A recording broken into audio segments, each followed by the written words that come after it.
Okay, we've come to the point where we have to add the ears now. And you can see all the little wire bits are tucked up. Nothing sharp is going to come out. And I need to add the ears. You can see here, I poke them in to the side of the head here, and everything's nice and hidden. I've always liked how this looks on the back, how it meets this little area right here. Design-wise, this is something I like a lot. Now, one of the things I did notice when I was putting these together is between these two ears, this is Creamsicle and this is Valentine Bunny, I made the eye for Valentine Bunny much larger. This is a 9mm eye, and this is, I believe, an 8mm eye. So, you know, a millimeter can be a great big huge amount of space, because you'll look and I have a lot more space on Creamsicle Bunny than I do on Valentine Bunny to add the ears. So I have to be a little bit more careful about where I'm putting them. And I know that I'm going to be putting the eyes about, or the ears about right here. So I've got stitch work here and stitch work here. So I always have to be really careful about that. So what I'm going to do is I'm going to use my awl, and I ram a hole in here, and I do it relatively the same on the other side. Because remember, the two sides don't match up exactly, and you can see here that these lashes are a little further back and these are a little further forward.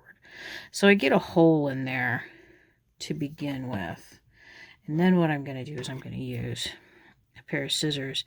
This is kind of similar for how I added the eyes in there, is I just kind of come in and give about 1 millimeter each. Like, I think I did 3 right there. 1, and another one, 2, and 3.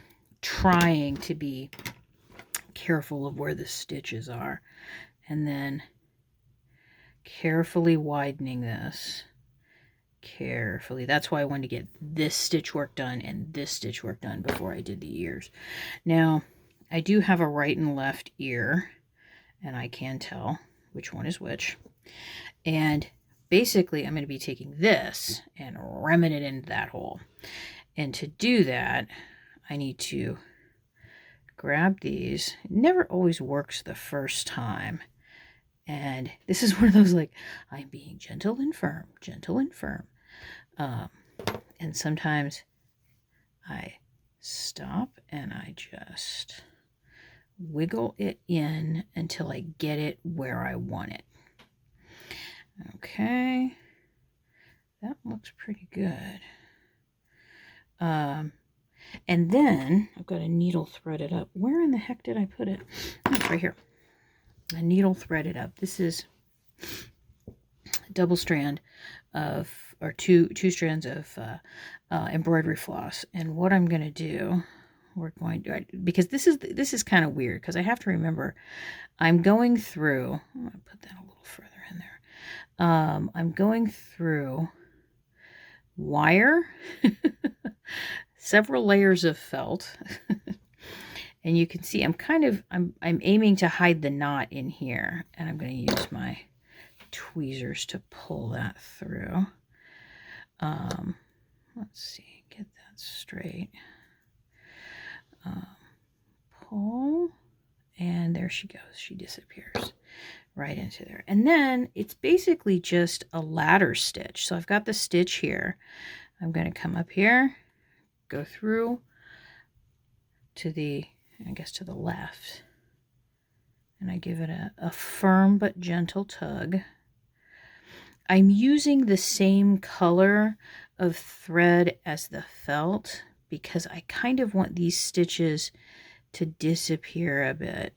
There are times in which I really want my stitches to stand out in the making of a doll, and then other times that I'm just like, nah, I want them to blend. Okay. And I have to admit, as much as this is fiddly, it's one of my favorite things to do.